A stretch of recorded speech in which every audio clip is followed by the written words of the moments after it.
नमस्कार मेरे प्रिय मित्रों, आप सभी का स्वागत है हमारे ऑफिशियल यूट्यूब चैनल आशीष टेक में। आज है 22 अप्रैल के फर्स्ट शिफ्ट का पेपर चल रहा है हिंदी का, जिसमें अगले शिफ्ट में शायद सोशल साइंस का चलेगा ना। ये कैंडिडेट को देख सकते हैं जो काफी दूर दराज से आए हैं, भोपाल से आए हैं, भोपाल से भी 50-50 किलोमीटर दूर से आए हैं, छिंदवाड़ा से आए हैं, दतिया, हाँ ये देखिए दमोह, अब इतनी दूर से आए हैं और इनको ये देख लीजिए बैठे हैं 9 बजे से, इतनी दूर से आए हैं। पहले ट्रेन से उतरते हैं, फिर यहाँ पे आकर के धूप में बैठे रहते हैं। ये दोपहर के 12 से ऊपर हो चुका, 12:30 के कड़कड़ाती धूप में देखिए किस तरीके से बैठे हैं।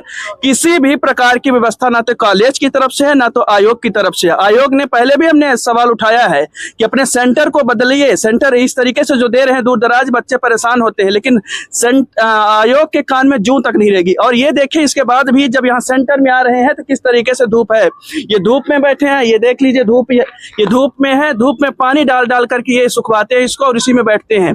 ये इस तरीके से परेशानियों का सामना कर रहे हैं। इस तरीके से हमारी सरकार और आयोग से संबद्ध जो कॉलेज है वो इस तरीके से व्यवस्था कर रहे हैं। दोस्तों आगे हम इनसे बात करेंगे क्या परेशानियां हैं। जी मैम बताइए क्या दिक्कत है। एक तो दोपहर की शिफ्ट में हमारा पेपर है, तो बहुत ज्यादा धूप होने के कारण बहुत परेशानी हो रही है। यहाँ पे ना हमें कोई भी सुविधा, ना पानी की सुविधा, ना छाव की सुविधा है यहाँ पर।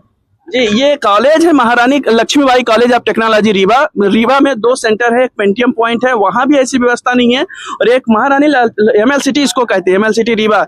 यहाँ पे बिरले ही से सेंटर मिलते हैं, लेकिन मिल गए हैं ये लोग, कोई इनके भी कान में जूं तक नहीं रह रही कि कुछ भी व्यवस्था, एक पंडाल भी तनवा दे कि कहीं भी बच्चों के लिए बैठने की व्यवस्था हो जाए। पानी पीने की व्यवस्था नहीं है, बैठने की व्यवस्था नहीं है।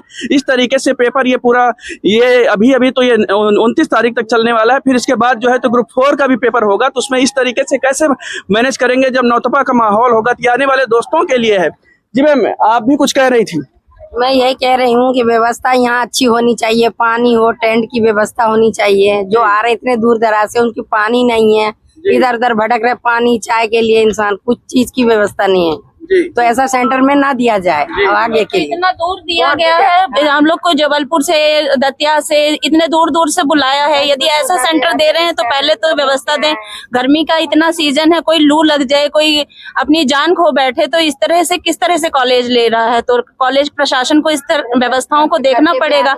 हम लोग को भले ही नहीं मिली है, लेकिन आगे जो कैंडिडेट अब आएंगे या आगे की जो शिफ्ट होंगी, कम से कम उनमें प्रयास किया जाना चाहिए। बिल्कुल बिल्कुल। देखिए मैम लोगों का कहना कितना सही बात कह रहे हैं कि कम से कम हमारे लिए व्यवस्था तो नहीं हुई है। अब देखिए 1 बजे से रिपोर्टिंग होगी, मैं 8:20 आ गई थी, 8:20 पे यहाँ पे आ गए हैं, और 8:20 से इतनी ही धूप हम लोग झेल रहे हैं।